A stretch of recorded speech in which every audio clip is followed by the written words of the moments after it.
Hello everyone, welcome to SPC centre. This is Prashant Kumar. Friends, आज के इस वीडियो में मैं आप लोगों के साथ दिसंबर महीने की प्रत्युत्तर दर्पण मंथली मैगजीन की शॉर्ट नोट्स को डिस्कस करूंगा। जैसा कि आप सभी जानते हैं कि हमारी टीम आईएसपीसी सेंटर के द्वारा अपने यूट्यूब चैनल पे प्रत्येक महीने की प्रत्युत्तर दर्पण मंथली मैगजीन की शॉर्ट नोट्स को डिस्कस किया जाता है। आज इसी कड़ी के रूप में दिसंबर महीने की प्रत्युत्तर दर्पण मैगजीन की शॉर्ट नोट्स को डिस्कस किया जा रहा है। तो अगर आप लोग नए हैं तो हमारे यूट्यूब चैनल को सब्सक्राइब कर लें और हमारे टेलीग्राम ग्रुप @ISPC सेंटर को आप लोग जरूर ज्वाइन करें।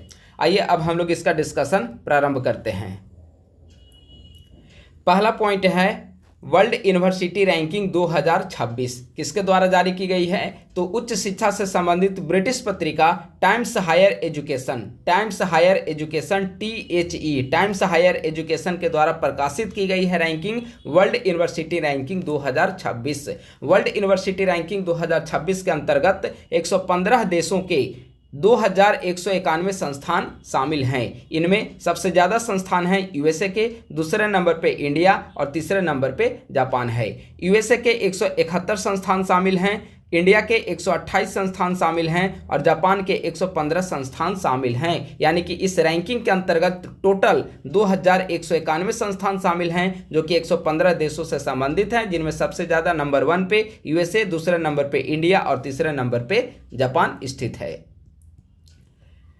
अगर विश्व की टॉप 3 यूनिवर्सिटी देखा जाए तो ये जो 2191 संस्थान हैं उनमें विश्व की टॉप 3 इंस्टीट्यूट, टॉप 3 यूनिवर्सिटी देखा जाए तो नंबर 1 पे है ऑक्सफोर्ड विश्वविद्यालय यूके का, नंबर 1 पे है, ठीक है। दूसरे नंबर पे है MIT यूएसए का और तीसरे नंबर पे है प्रिंसटन यूएसए का, ठीक है, प्रिंसटन यूनिवर्सिटी। तो ये top 3 university Oxford university UK, MIT USA, Princeton USA, world university ranking के अंतर्गत टॉप 3 यूनिवर्सिटी इसमें शामिल हैं। लेकिन अगर भारत का देखा जाए तो शीर्ष 200 विश्वविद्यालय में भले ही सबसे ज़्यादा संस्थान के दृष्टिकोण से देखा जाए तो यूएसए के बाद दूसरे नंबर पे इंडिया है, लेकिन शीर्ष 200 विश्वविद्यालय, टॉप 200 इंस्टीट्यूट्स, टॉप 200 यूनिवर्सिटीज में देखा जाए तो भारत का कोई भी विश्वविद्यालय इसमें शामिल नहीं है, ठीक है। लेकिन भारत में पहला स्थान IISc बेंगलुरु का है, जिसकी वैश्विक रैंकिंग 201 से 250 के कैटेगरी में समूह के बीच में रखा गया है। तो भारत में पहला IISc बेंगलुरु, विश्व में पहला ऑक्सफोर्ड विश्वविद्यालय यूके का है और विश्व में सबसे ज्यादा यूनिवर्सिटी है यूएसए के इसमें शामिल है वर्ल्ड यूनिवर्सिटी रैंकिंग में। दूसरे नंबर पे इंडिया और तीसरे नंबर पे जापान शामिल हैं। यह रैंकिंग किस आधार पर तैयार की जाती है? तो रैंकिंग के 5 मानक हैं। पहला है शिक्षण, दूसरा है शोध वातावरण, शोध गुणवत्ता, अंतर्राष्ट्रीय दृष्टिकोण और उद्योग प्रभाव। इन 5 मानकों को ध्यान में रखते हुए प्रत्येक वर्ष THE के द्वारा वर्ल्ड यूनिवर्सिटी रैंकिंग प्रकाशित की जाती है, ठीक है। तो यह पॉइंट पूरी तरीके से क्लियर हो गया है।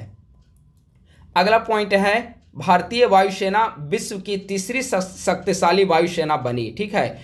World directory of modern military aircraft के द्वारा रिपोर्ट जारी की गई है। उसके अनुसार चाइना को पीछे छोड़ते हुए भारतीय वायुसेना, इंडियन एयरफोर्स जो है विश्व की तीसरी शक्तिशाली वायुसेना बनी। अब सवाल है कि सबसे शक्तिशाली वायुसेना किस देश की है? तो नंबर 1 पे यूएसए, नंबर 2 पे रशिया, नंबर 3 पे इंडिया और नंबर 4 पे है चाइना, ठीक है। तो world directory of modern military aircraft की रिपोर्ट के अनुसार विश्व की तीसरी शक्तिशाली वायुसेना किस देश की है? तो भारतीय वायुसेना विश्व की तीसरी शक्तिशाली वायुसेना है। नंबर 1 पे यूएसए, दूसरे नंबर पे रशिया और तीसरे नंबर पे इंडिया और चौथे नंबर पे चाइना शामिल है। स्वदेश निर्मित हल्के लड़ाकू विमान तेजस मार्क 1A ने पहली उड़ान 17 अक्टूबर 2025 को नासिक में रक्षा मंत्री की उपस्थिति में भरी। यूपीएससी स्थापना का शताब्दी वर्ष प्रारंभ हुआ है, ठीक है। यूपीएससी का देखेंगे तो स्थापना जो है 1 अक्टूबर 1926 को की गई थी। इस दृष्टिकोण से देखा जाए तो 2026 में यूपीएससी की स्थापना के 100 वर्ष पूरे हुए, लेकिन इसका शताब्दी जो समारोह होगा वह प्रारंभ हो चुका है, ठीक है। 1 अक्टूबर 2025 से प्रारंभ हो चुका है और 100वां जो वर्ष है 2026, 1 अक्टूबर 2026 तक पूरा हो जाएगा। तो अभी देखा जाए तो शताब्दी वर्ष में प्रारंभ हो चुका है। पूरा 1 वर्ष इसका शताब्दी वर्ष के रूप में मनाया जाएगा। 1 अक्टूबर 1926 को इसकी स्थापना की गई थी। भारत शासन अधिनियम 1919 के प्रावधानों तथा ली आयोग की संस्तुतियों के पश्चात 1 अक्टूबर 2026 को लोक सेवा आयोग का गठन किया गया। गलत, 1 अक्टूबर 1926 को लोक सेवा आयोग का गठन किया गया। ठीक है, तो भारत शासन अधिनियम 1919 और ली आयोग की संस्तुतियों के आधार पर लोक सेवा आयोग का गठन कब किया गया? 1 अक्टूबर 1926 को किया गया। और 1926 में जब स्थापना की गई तो 2026 में इसने अपना 100 वर्ष 2026 में पूरा करेगा। तो इस दृष्टिकोण से 1 अक्टूबर 2025 से इसके शताब्दी वर्ष मनाने की जो प्रक्रिया है वह प्रारंभ हुई। प्रारंभ में इसका नाम संघीय लोक सेवा आयोग था, लेकिन 26 जनवरी 2050 को इसका नाम बदलकर संघ लोक सेवा आयोग कर दिया गया, यानी कि इसका पहले नाम रखा गया था संघीय लोक सेवा आयोग। अगला है रक्षा क्षेत्र की सार्वजनिक company garden rich ship builders and engineers के द्वारा निर्मित दूसरा पनडुब्बी रोधी युद्धक उथले पानी का युद्धपोत INS आंद्रोत को नौसेना में औपचारिक रूप से शामिल किया गया है। तो पहला पनडुब्बी रोधी युद्धक उथले पानी का युद्धपोत कौन था? तो INS अर्नाला, और दूसरे कौन है? INS आंद्रोत।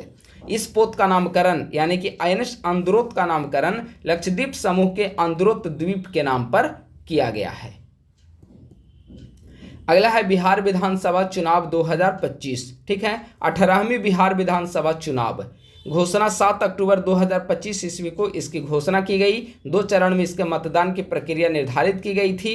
6 नवंबर को पहले चरण का चुनाव 121 सीटों के लिए, दूसरे चरण का चुनाव 11 नवंबर को 122 सीटों के लिए, और दोनों को जोड़ दिया जाए तो टोटल सीटों की संख्या हो गई 243।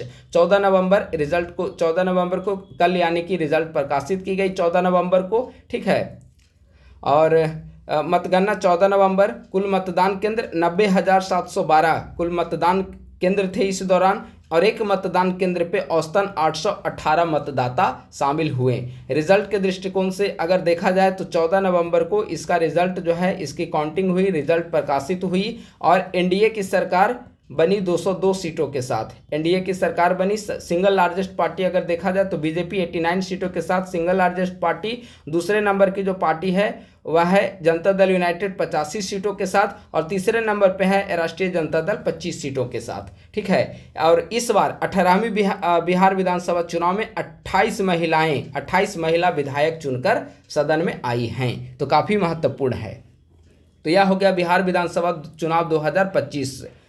अगले महीने में इसके बारे में और विस्तृत जानकारी प्राप्त होगी। सबसे ज़्यादा मत से जीतने वाले विधायक, सबसे कम मत से जीतने वाले विधायक। तो जैसे ही पीडी में अगले महीने की पीडी में सारे डेटा आएगा तो उसे आप लोगों के साथ डिस्कस किया जाएगा। ठीक है, अगला पॉइंट है ब्रिटेन के प्रधानमंत्री की भारत यात्रा। ठीक है, तो ब्रिटेन के प्रधानमंत्री कौन हैं? कीर स्टारमर ब्रिटेन के प्रधानमंत्री हैं। इनकी पहली भारत यात्रा 8 से 9 अक्टूबर 2025 ईस्वी को संपन्न हुआ। इस दौरान दोनों देशों के मध्य व्यापक आर्थिक एवं व्यापार समझौता CETA comprehensive economic and trade agreement पर हस्ताक्षर किए गए। भारत ब्रिटेन विजन 2035 स्वीकार किया गया।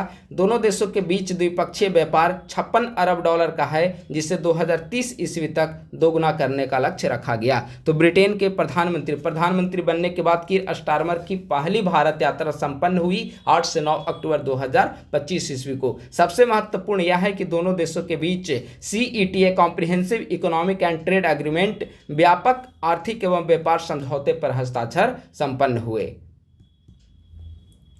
अगला पॉइंट है हाल ही में 13 से 16 अक्टूबर 2025 के मध्य मंगोलिया के राष्ट्रपति का भारत दौरा संपन्न हुआ। बताएं कि वर्तमान समय में मंगोलिया के राष्ट्रपति कौन हैं?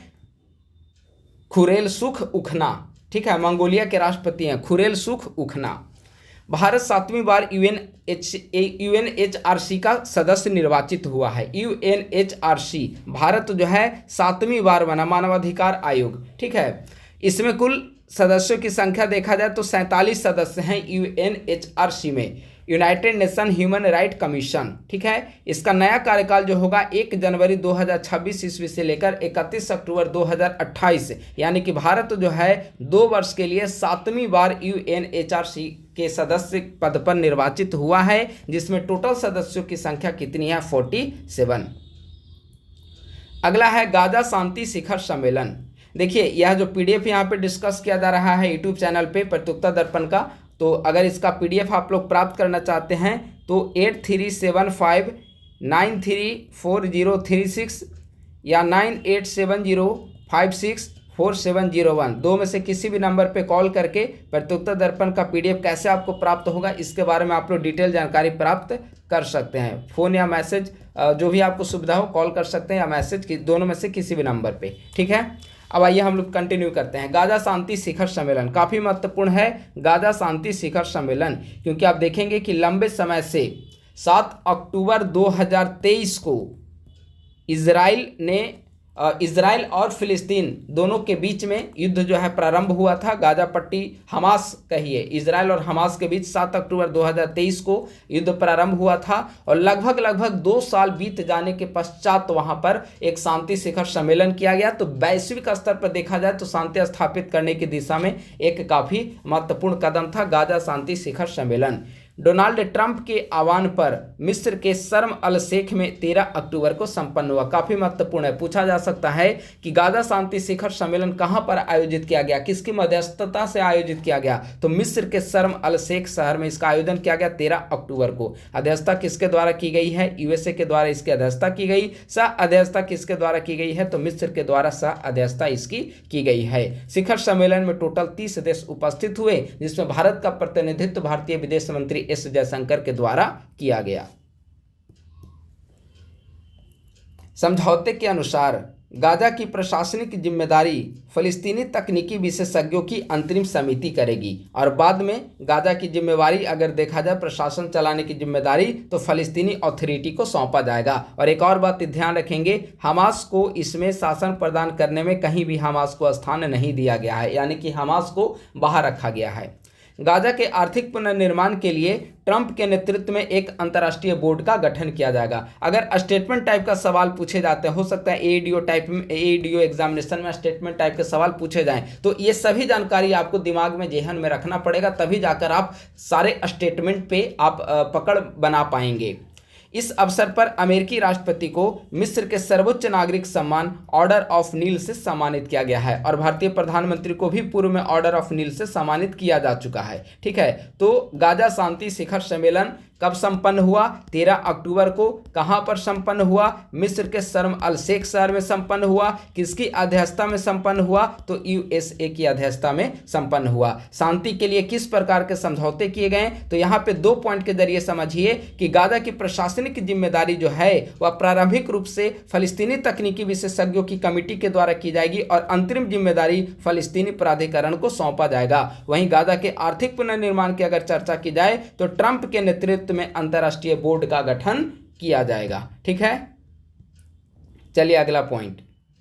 हाल ही में पाकिस्तान ने किस देश के साथ नाटो की तर्ज पर एक रणनीतिक पारस्परिक रक्षा समझौता पर हस्ताक्षर किया है? यह हस्ताक्षर काफी महत्वपूर्ण है, काफी महत्वपूर्ण क्वेश्चन है। ठीक है, हाल ही में पाकिस्तान ने किस देश के साथ नाटो की तर्ज पर एक रणनीतिक पारस्परिक रक्षा समझौता पर हस्ताक्षर किया, तो सऊदी अरब के साथ। और आप देखेंगे इसका मतलब हो गया कि नाटो की तर्ज पर, नाटो में एक कॉन्सेप्ट है सामूहिक सुरक्षा का सिद्धांत, उसके अनुसार नाटो के अगर किसी एक देश पर कोई दूसरा देश आक्रमण करता है जो उसका मेंबर नहीं है, तो उस नाटो के मेंबर किसी भी एक मेंबर पर किया गया आक्रमण पूरा नाटो संगठन के जितने सदस्य हैं वे अपने ऊपर किया गया आक्रमण मानते हैं और सारे मिलकर उसकी प्रतिक्रिया देते हैं। अब यह समझौता देखिए किस प्रकार से इंपॉर्टेंट है। इसका मतलब हो गया कि पाकिस्तान और सऊदी अरब के बीच भी एक नाटो की तरह समझौता हुआ। इसका तात्पर्य है कि अगर इसका मतलब पाकिस्तान पर अगर कोई देश आक्रमण करता है तो सऊदी अरब भी यह समझेगा कि हमारे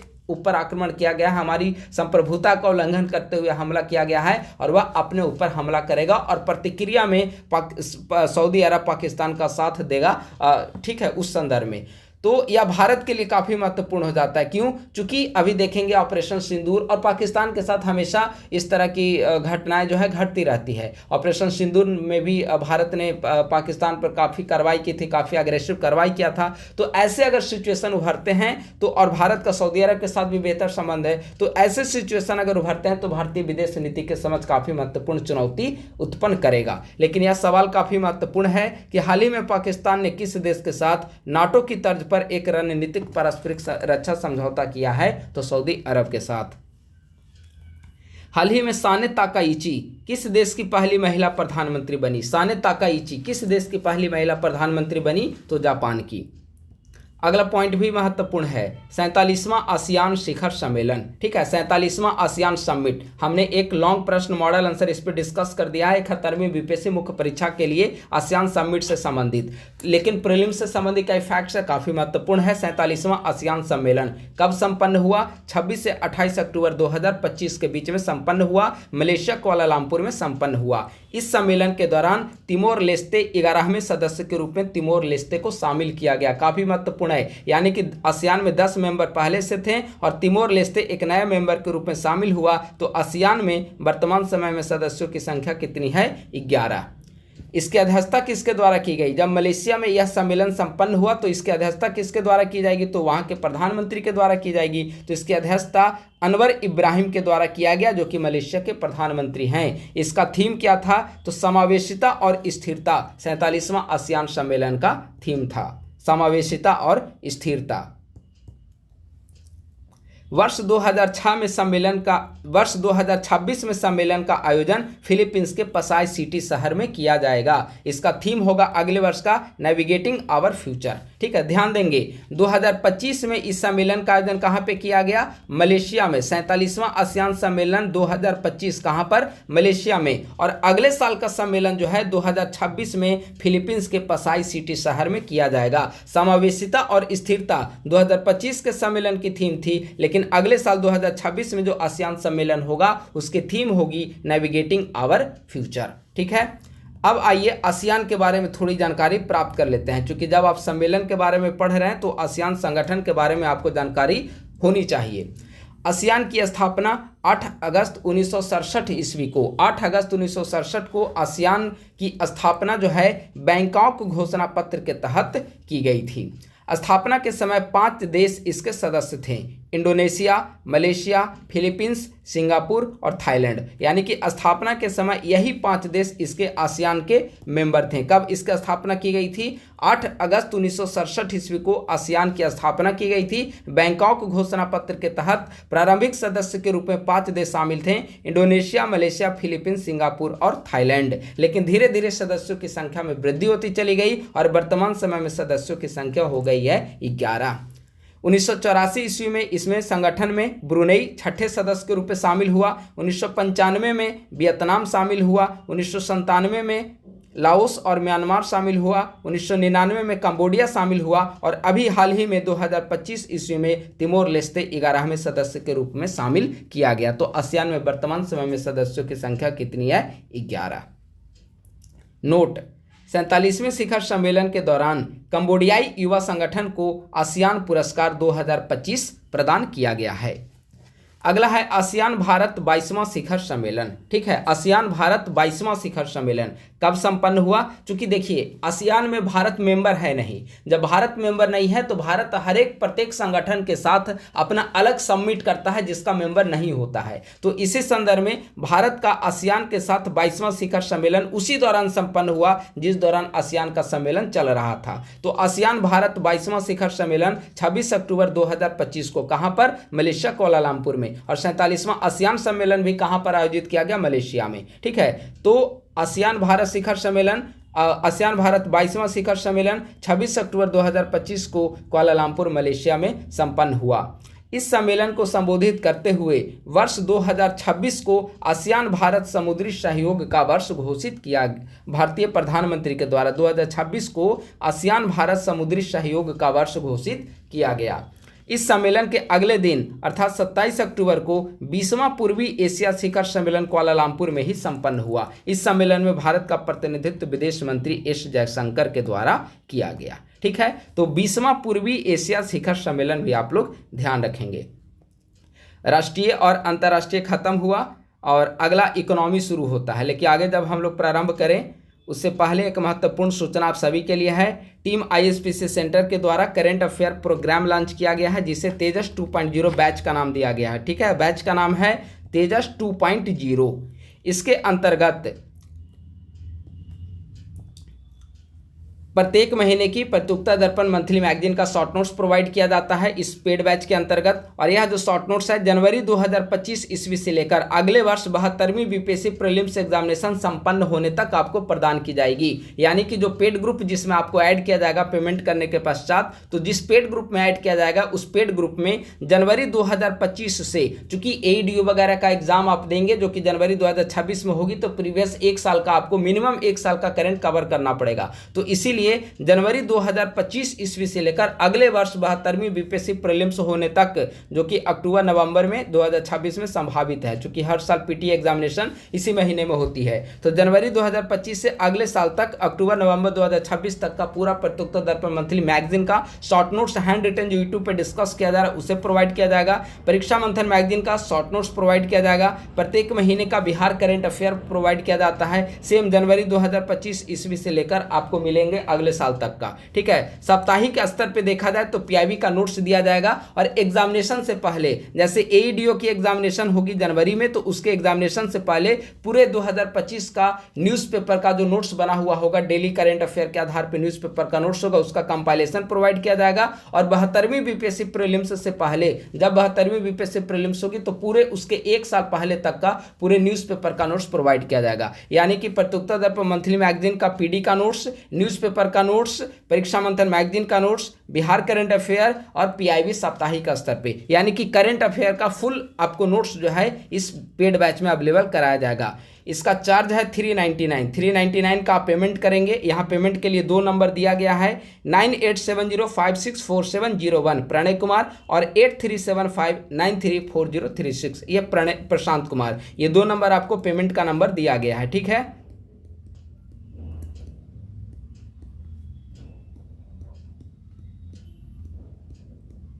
दो में से किसी भी नंबर पे आप लोग गूगल पे, फोन पे, पेटीएम दोनों नंबर अवेलेबल है। दो में से किसी भी नंबर पे आप लोग 399 का पेमेंट करके आप लोग इसी नंबर पे व्हाट्सएप पे स्क्रीनशॉट भेज दें। दोनों नंबर व्हाट्सएप पे भी अवेलेबल है। तो 399 का पेमेंट करके आप लोग व्हाट्सएप पे स्क्रीनशॉट भेज दें। उसके बाद आपको पेड ग्रुप का लिंक दे दिया जाएगा और आप उस लिंक के माध्यम से पेड ग्रुप ज्वाइन कर लेंगे और प्रीवियस जितने कंटेंट है वो आपको प्राप्त हो जाएंगे। और कमिंग मंथ का जो पीडी वगैरह है या जो भी नोट्स है वो आपको उसी पेड ग्रुप में मिलता रहेगा। तो बेसिकली 72वीं BPSC prelims, AEDO, BSSC, Bihar SI, NTPC सभी प्रतियोगिता परीक्षाओं के लिए जो करंट अफेयर सेक्शन होता है उसके लिए यह बैच काफ़ी महत्वपूर्ण है। तेजस 2.0 399 के अंतर्गत एक तरह से देखा जाए तो लगभग 2 साल का करंट अफेयर इसमें प्रोवाइड किए जाएंगे, प्रीवियस 1 ईयर का और आने वाले एक साल का, यानी कि लगभग 2 साल का। ठीक है, तो ये जो वीडियो डिस्कस किया जा रहा है इसका पीडीएफ भी आपको इसी पेड ग्रुप में प्रोवाइड किया जाएगा। और हाँ, कोई क्वेरी हो तो क्वेरी के लिए भी आपको यहाँ पे कॉन्टैक्ट नंबर दिया गया है,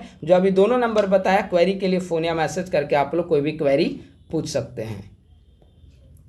चलिए, राष्ट्रीय हो गया है, अंतर्राष्ट्रीय हो गया है। अब हम लोग आगे बढ़ते हैं इकोनॉमी सेक्शन की ओर। ठीक है, इकोनॉमी सेक्शन में है 2025-26 की पहली छमाही में आयात निर्यात। छमाही का मतलब होता है 25-26 का मतलब ये अप्रैल से मार्च सेशन चलता है, अप्रैल से मार्च। तो पहली छमाही अप्रैल से लेकर 6 महीने तक, यानी कि अप्रैल से सितंबर 2025 के बीच के ट्रेड को लेकर यह डेटा संबंधित है। 2025-26 की पहली छमाही का आयात निर्यात। अगर वस्तु का व्यापार देखा जाए तो वस्तु के व्यापार में निर्यात जो है वह प्रीवियस ईयर की तुलना में 3.01% की वृद्धि के साथ 220.12 अरब डॉलर पहुंच गया है। आयात जो है 375.11 अरब डॉलर आयात हुआ, ब्रैकेट में वृद्धि लिखा हुआ है। ठीक है, तो निर्यात हुआ है 220 अरब डॉलर, आयात हुआ 375 अरब डॉलर। तो स्वाभाविक सी बात है यहाँ पर आयात ज़्यादा हुआ है और निर्यात कम हुआ है, यानी कि निर्यात की तुलना में आयात ज़्यादा होगा तो उसे व्यापार घाटा, व्यापार शेष कहा जाएगा। तो व्यापार घाटा कितना हुआ? 154.98 अरब डॉलर। ठीक है, तो वस्तुगत व्यापार इसमें निर्यात हुआ है 220 अरब डॉलर, आयात हुआ 375 अरब डॉलर, व्यापार घाटा है लगभग 155 अरब डॉलर हुआ था वस्तु के संदर्भ में। अब है सेवा का व्यापार। सेवा में निर्यात हुआ है 193 अरब डॉलर का निर्यात हुआ है, 97 अरब डॉलर का आयात हुआ है। और यहाँ पे आप देखेंगे तो निर्यात ज़्यादा हुआ है, यानी कि ट्रेड हमारा सरप्लस होगा, तो व्यापार अधिक है लगभग 95.50 अरब डॉलर का।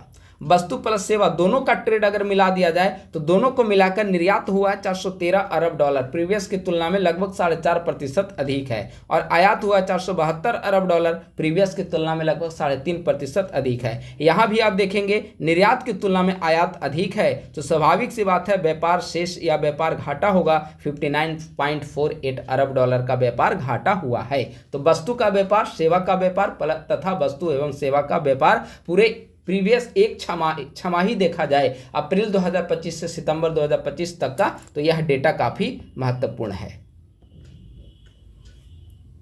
आरबीआई के अनुसार जून 2025 के अंत में भारत पर कुल विदेशी ऋण 747.2 अरब डॉलर था। मार्च 2025 के अंत में यह जो ऋण था 735 अरब डॉलर था। काफ़ी महत्वपूर्ण है, ठीक है। मार्च 2025 के अंत में भारत पर कुल कितना विदेशी ऋण था, इस टाइप के सवाल पूछे जा सकते हैं। तो मार्च 2025 चूंकि सेशन समाप्त होता है, ईयर फिजिकल ईयर मार्च में समाप्त होता है, अप्रैल से नया फिजिकल ईयर प्रारंभ होता है। तो मार्च 2025 के अंत में भारत पर कुल विदेशी ऋण 735 अरब डॉलर का था और जून 2025 में यह बढ़कर हो गया 747.2 अरब डॉलर।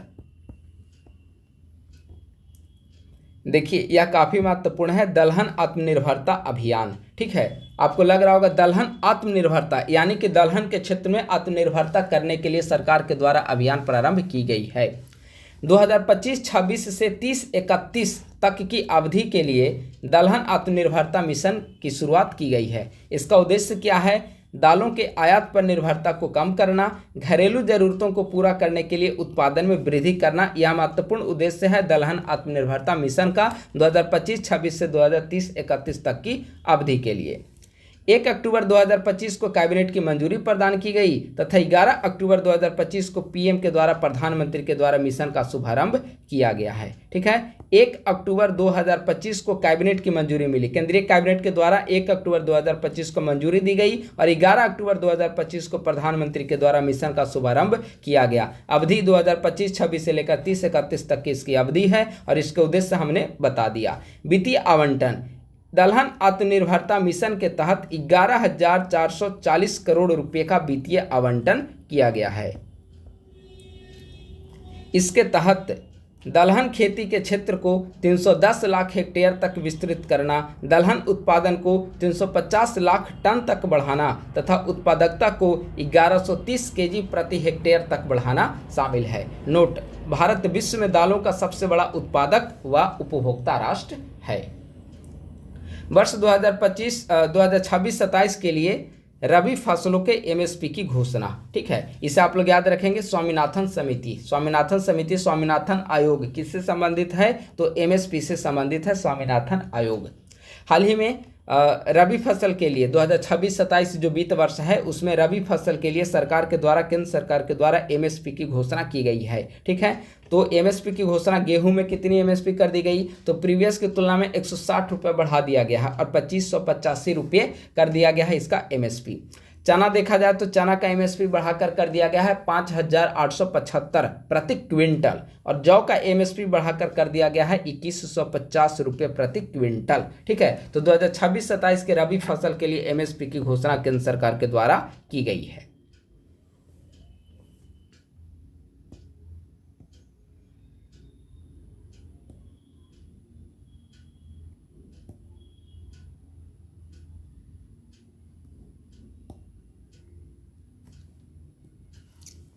अगला है फोर्ब्स इंडिया रिपोर्ट 2025, सर्वाधिक धनी भारतीय।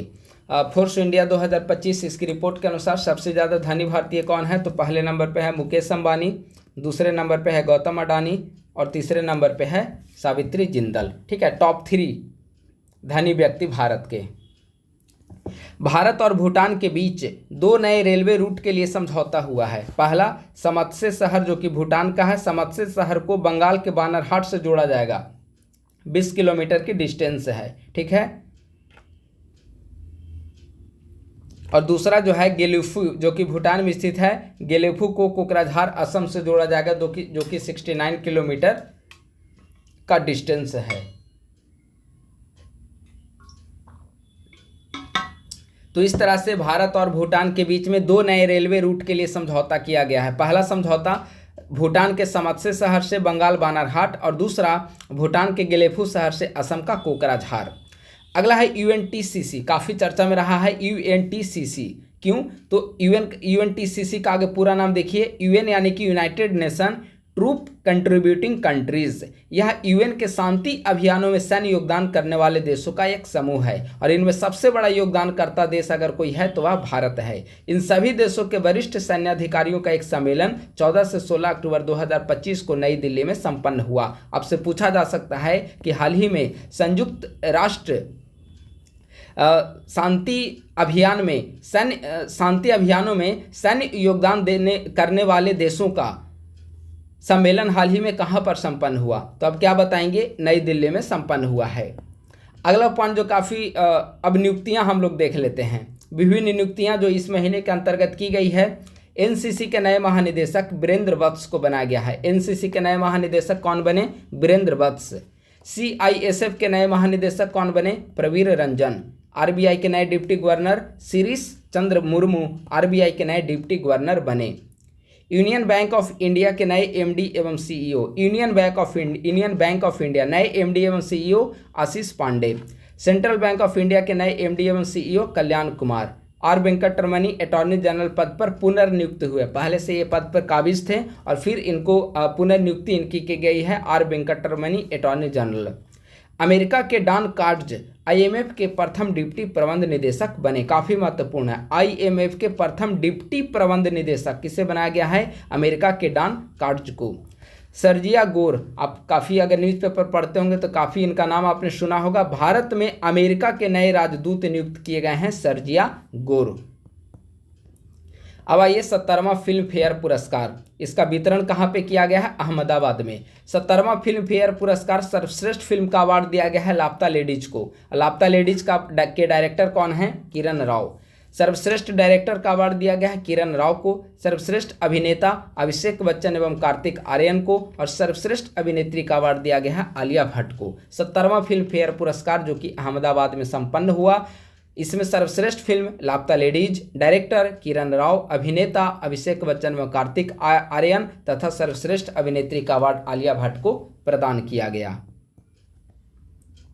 अगला अवार्ड है सीएट क्रिकेट रेटिंग्स पुरस्कार 2025।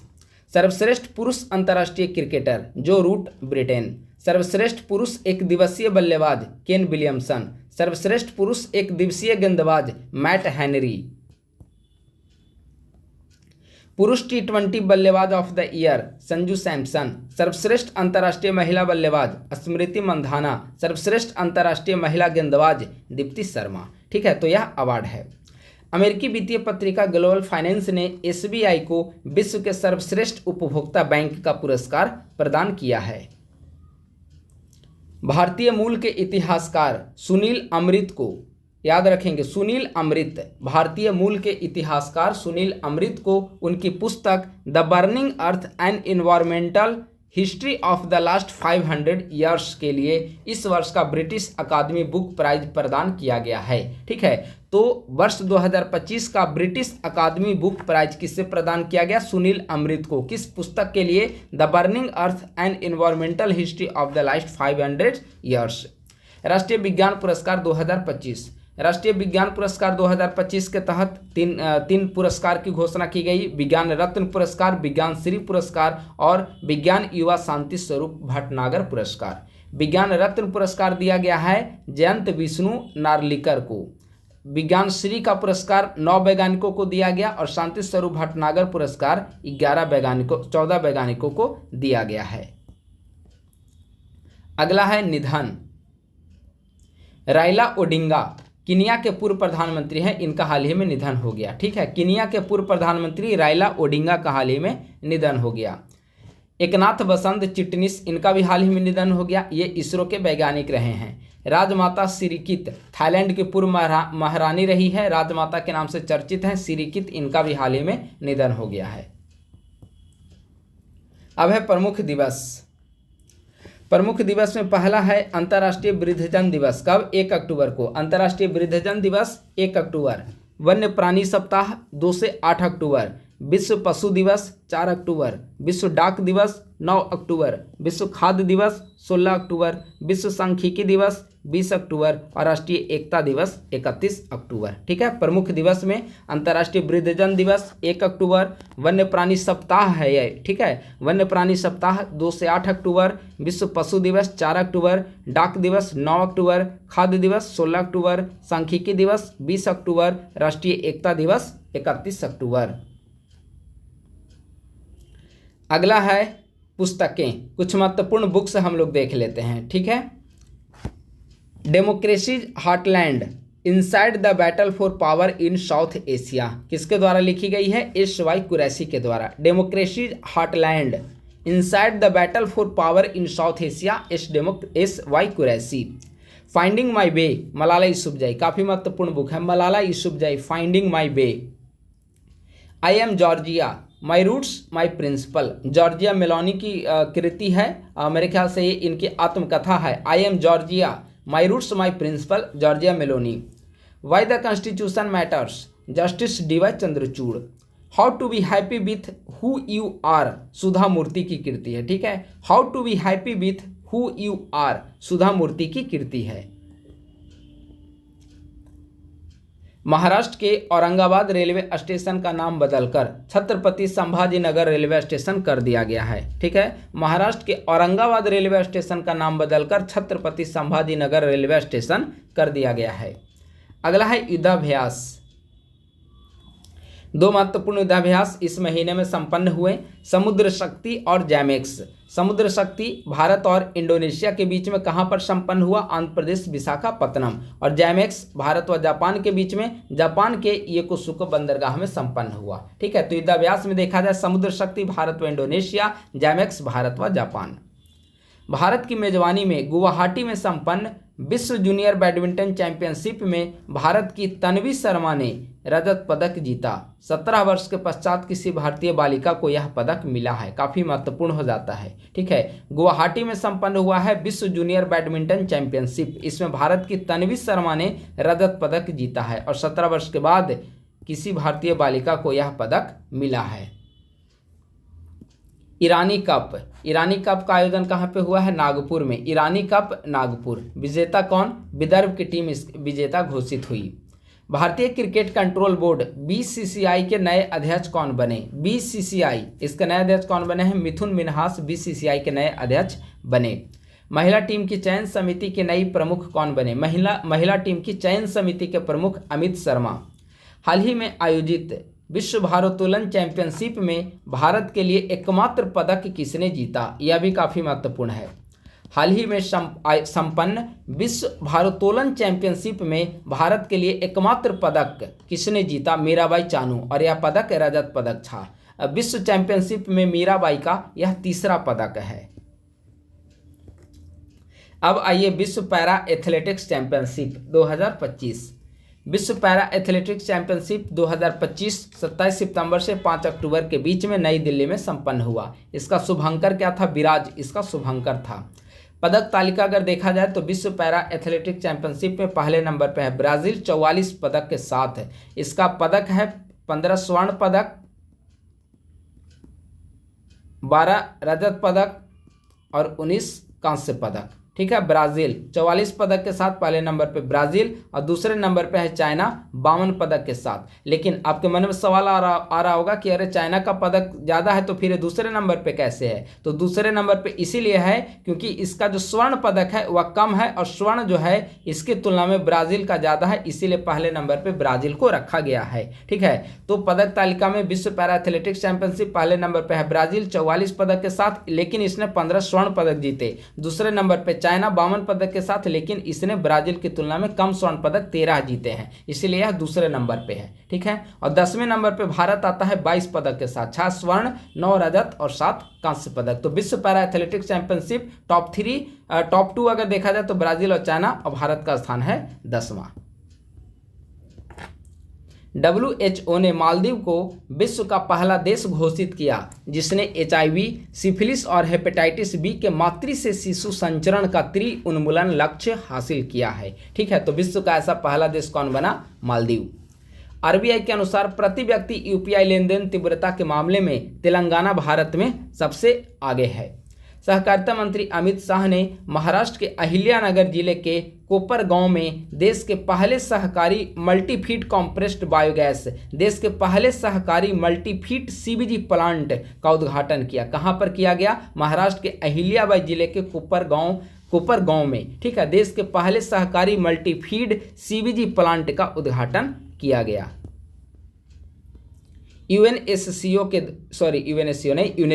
यूनेस्को के द्वारा स्पेन में विश्व के पहले चोरी हुई सांस्कृतिक वस्तुओं के वर्चुअल म्यूजियम का शुभारंभ किया गया है, ठीक है। विश्व के पहले चोरी हुए सांस्कृतिक वस्तुओं के वर्चुअल म्यूजियम का शुभारंभ कहां पर किया गया है? यूनेस्को के द्वारा स्पेन में किया गया।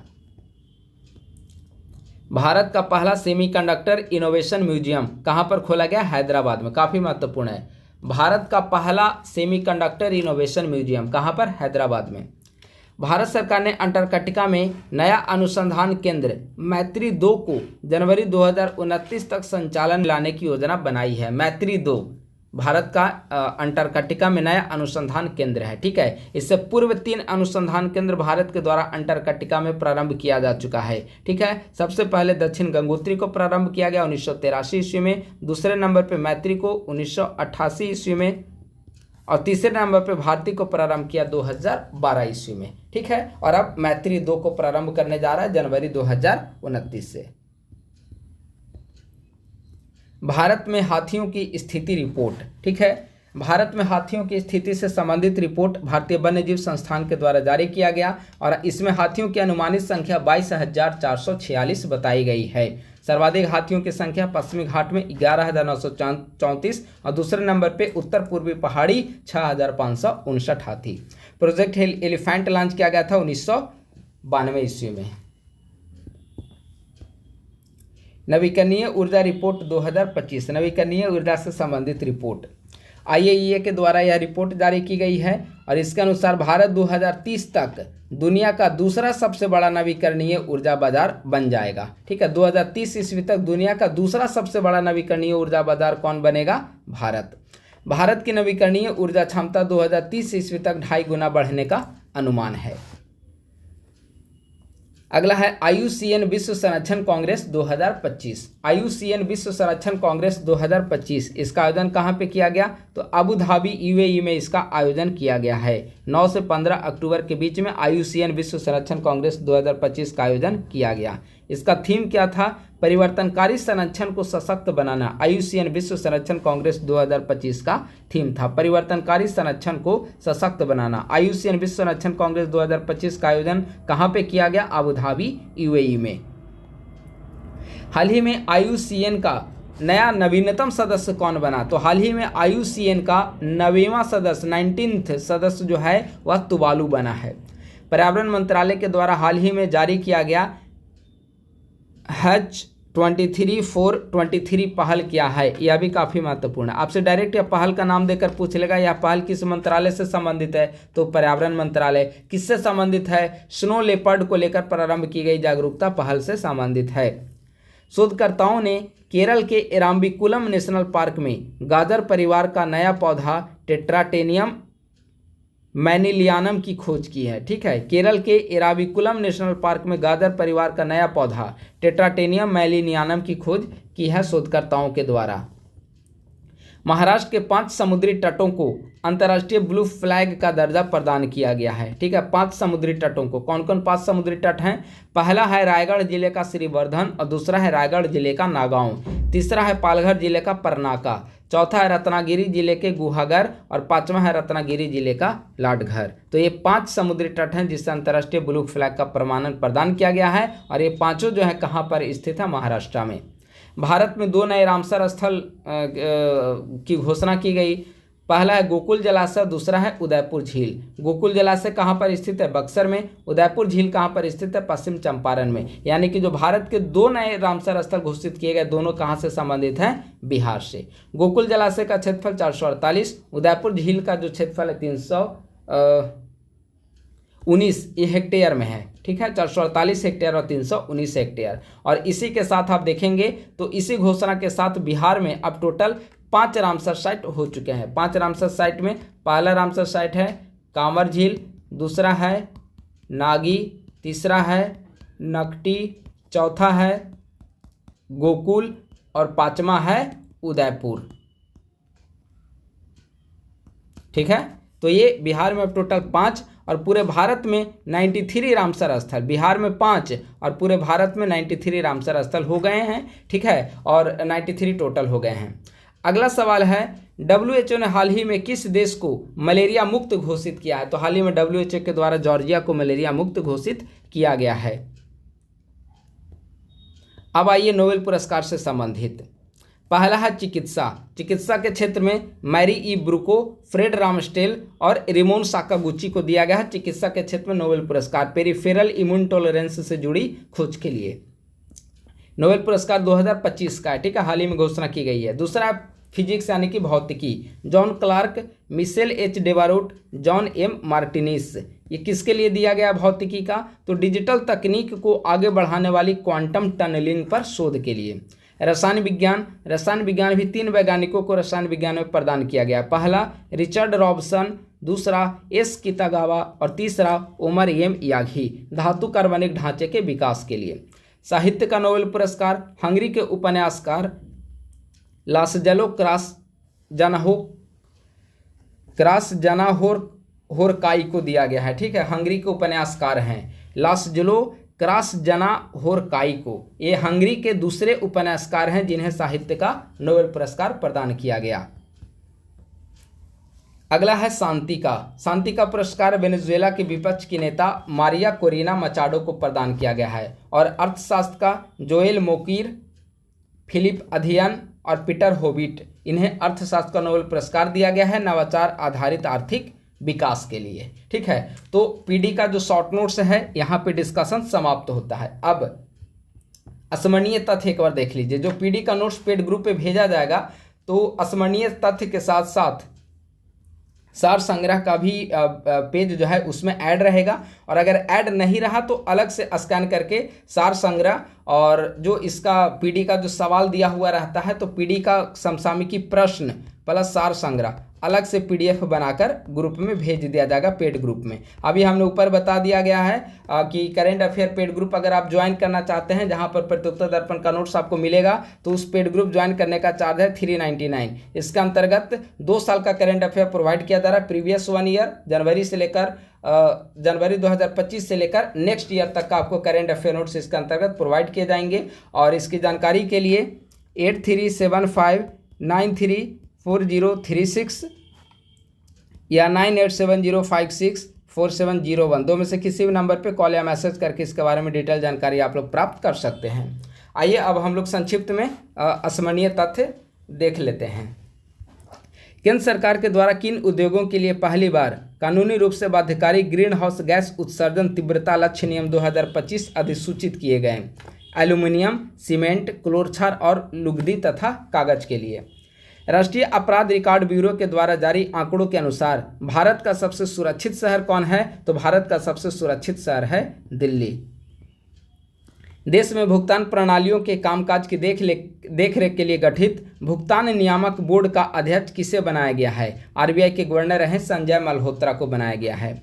प्रधानमंत्री धन धान कृषि योजना के अनुसार 29 राज्यों और यूटी में से चयनित 100 आकांक्षी जिलों को किन प्रमुख कारकों पर चुना जाएगा? तो 3 महत्वपूर्ण चयन का आधार होगा। पहला कम उत्पादकता वाले जिले, दूसरा मध्यम फसल सघनता वाले जिले और तीसरा ऋण तक औसत से कम पहुंच वाले जिले।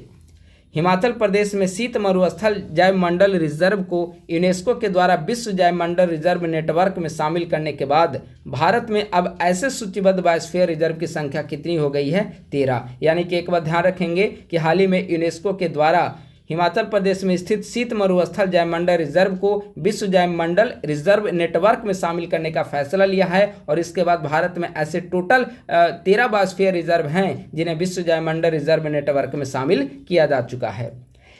एनसीआरबी के द्वारा 2023 के लिए भारत में अपराध रिपोर्ट के अनुसार साइबर अपराध में 2022 की तुलना में कितनी प्रतिशत वृद्धि दर्ज की गई? 31.2%। एनसीआरबी के आंकड़ों के अनुसार 2019 की तुलना में 23 में देश में छात्रों की आत्महत्या की संख्या में कितनी प्रतिशत वृद्धि देखी गई है? तो आत्महत्या की संख्या में 34% की वृद्धि दर्ज की गई है। भारत के द्वारा पहली बार सीमा पार रेलवे परियोजना की घोषणा की गई है, जो भारत को किस देश के साथ जोड़ेगा? भूटान के साथ। और अभी हमने ऊपर डिस्कस किया था, भारत और भूटान के बीच में 2 रेल परियोजना की घोषणा की गई है। जो पहला रेल परियोजना है वह बेसिकली असम के कोकराझार और भूटान के गेलेफू को जोड़ेगा, ठीक है, 69 किलोमीटर लंबी होगी। और दूसरा 20 किलोमीटर लंबी होगी, बंगाल के बनारहाट और भूटान के सामतसे शहर को जोड़ेगा। 27 अक्टूबर से 5 सितंबर 2025 के बीच में विश्व पैरा एथलेटिक्स चैंपियनशिप का 12वां संस्करण कहां पर हुआ? नई दिल्ली में। और इसमें हमने बता दिया, पहले स्थान पर जो है वह ब्राज़ील है, दूसरे स्थान पर चाइना, और भारत जो है 10वें स्थान पर इसमें भारत स्थित है। खान मंत्रालय ने एक अधिसूचना जारी कर चूना पत्थर को किस रूप में वर्गीकृत करने का निर्णय लिया है? तो चूना पत्थर को प्रमुख खनिज के रूप में वर्गीकृत करने का निर्णय लिया है। अंतर्राष्ट्रीय, भारत ने हिंद महासागर में कार्लसबर्ग रिज में पॉलीमेटलिक सल्फाइड के अन्वेषण के विशेष अधिकारों के लिए किसके साथ एक अनुबंध पर हस्ताक्षर किया? अंतर्राष्ट्रीय समुद्र तेल प्राधिकरण। अगला है, और देखिए यहाँ पे दिया हुआ है, भारत विश्व का ऐसा पहला देश बन गया है जिसने PMS यानी कि पॉलीमेटलिक सल्फाइड अन्वेषण के लिए ISA के साथ 2 अनुबंध किया है, ठीक है। अमेरिका में दीपावली की छुट्टी को आधिकारिक राजकीय अवकाश घोषित करने वाला कैलिफोर्निया कौन सा राज्य बन गया है? तीसरा। देखिए पेड ग्रुप पे जब ये PDF दिया जाएगा तो इसके अंदर का जो एक्सप्लेनेशन है इसे भी आप लोग पढ़ लेंगे, ठीक है। 9 से 15 अक्टूबर 2025 के बीच में IUCN विश्व संरक्षण कांग्रेस कहाँ पर आयोजित की गई? ऊपर हमने डिस्कस किया था UAE आबू धाबी में। साहित्य में 2025 का नोबेल पुरस्कार 71 वर्षीय हंगरी के लेखक को दिए जाने की घोषणा की गई है। इससे पूर्व साहित्य में नोबेल पुरस्कार किस हंगेरियन लेखक को दिया गया? हमने बताया ना कि ये दूसरे हंगेरियन लेखक हैं, लासजलो क्रासजनाहोरकाई, ये दूसरे हंगेरियन लेखक हैं जिनको यह अवार्ड दिया गया। इनसे पहले इमरे कर्टेज को दिया जा चुका है।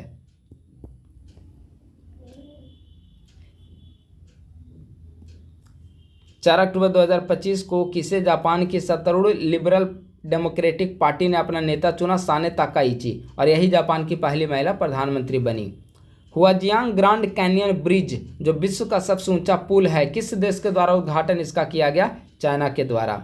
ब्रिटेन स्थित ऊर्जा थिंक टैंक एम्बर रिपोर्ट के अनुसार चीन और भारत में कोयले के प्रयोग से ऊर्जा उत्पादन में आई गिरावट को किस रूप में दर्शाया गया है? क्रमशः अधिक संरचनात्मक व अस्थायी के रूप में। प्रकृति संरक्षण के लिए अंतर्राष्ट्रीय संघ का नया सदस्य कौन सा देश बना है? अर्मेनिया। विश्व का पहला लाइव अंडर वाटर इंटरव्यू किस देश के द्वारा आयोजित किया गया? पलाव के द्वारा। काफ़ी महत्वपूर्ण है, पलाव के द्वारा विश्व का पहला लाइव अंडर वाटर इंटरव्यू, यानी जल के नीचे लाइव इंटरव्यू चल रहा था। देखिए इसे पढ़िए, क्योंकि जल के अंदर आप देखेंगे तो किस तकनीक के जरिए यह प्रसारण किया जा रहा था? तो लाईफाई तकनीक के जरिए। चूंकि लाईफाई जो तकनीक होता है ना, वो उसके अंतर्गत देखेंगे वह प्रकाश के माध्यम से डेटा का प्रसारण होता है उसके अंतर्गत। और वाईफाई वगैरह में देखेंगे तो रेडियो तरंग के माध्यम से इसका संचार होता है, डेटा का प्रसार होता है। लेकिन लाईफाई तकनीक के जरिए प्रकाश के माध्यम से डेटा का प्रसार किया जाता है। इसीलिए आप देखेंगे कि जल के अंदर भी लाईफाई तकनीक का प्रयोग करते हुए लाइव इंटरव्यू आयोजित किया गया पलाव देश के द्वारा। रूस ने किस देश के साथ हुए प्लूटोनियम समझौते से हटने का फैसला लिया है? तो अमेरिका के साथ, ठीक है। तो इस प्रकार से इसका स्मरणीय तथ्य फिनिश हुआ है। बाकी इसका सार संग्रह और भी जो पीडी में याद करने लायक चीज़ें होंगी, प्रश्न वगैरह जो भी होंगे करेंट अफेयर, 1 महीने के अंतर्गत पीडी के अंतर्गत करेंट अफेयर के भी कुछ सवाल दिए होते हैं, ठीक है। तो उन सभी को या तो अलग PDF के साथ स्कैन करके पेड ग्रुप पे भेज दिया जाएगा या फिर इसी के साथ कंपाइल करके, ज़्यादा संभावना है कि नए PDF के रूप में उसे भेजा जाएगा, क्योंकि एक ही PDF ही ज़्यादा पेजेस के हो जाएंगे, ठीक है। तो इस प्रकार से आज का सेशन हमारा समाप्त हुआ। हम लोग लगातार प्रतियोगिता दर्पण मैगजीन को कंटिन्यू किए हुए हैं, तो इसलिए आप लोग करेंट अफेयर का, अगर आप लोग करेंट अफेयर को कंप्लीट करना चाहते हैं तो प्राइमरी लेवल पे हमारे जितने भी प्रतियोगिता दर्पण वीडियोज डिस्कस किए गए, एक अलग प्लेलिस्ट बनाया गया है 2025 का PD का नोट्स का, तो उसे पूरा जितनी बार आप लोग देख सकते हैं 2025 का करेंट अफेयर लगभग कंप्लीट हो जाएगा। और जैसे ही AEDO की डेट वगैरह की घोषणा की जाएगी एग्जामिनेशन के लिए, तो पूरे 1 साल का जो न्यूज़पेपर का कटिंग है उसका भी नोट्स फॉर्मेट में इसी टाइप का नोट्स लिखकर उसे भी डिस्कस कर दिया जाएगा, और काफ़ी डिस्क्रिप्टिव वे में, ताकि PD और वो notes plus Bihar current affair, ये 3 चीज़ अगर आप लोग कंप्लीट कर लेंगे तो AEDO के एग्जामिनेशन में एक भी सवाल नहीं छूटेंगे। 72वीं BPSC प्रीलिम्स में एक भी सवाल नहीं छूटने वाले हैं, क्योंकि उसे थोड़ा डिस्क्रिप्टिव तरीके से सारी चीज़ों को डिस्कस किया जा रहा है, और आप लोग लगातार अपने मेहनत करते रहें। तो बस आज के वीडियो में इतना ही। अगर आप लोग नए हैं तो यूट्यूब चैनल को जरूर सब्सक्राइब करें, हमारे टेलीग्राम ग्रुप को भी आप लोग ज्वाइन कर लें, और अपने दोस्तों के साथ भी इस यूट्यूब चैनल का लिंक अधिक से अधिक संख्या में साझा करें। थैंक यू सो मच, बहुत बहुत धन्यवाद।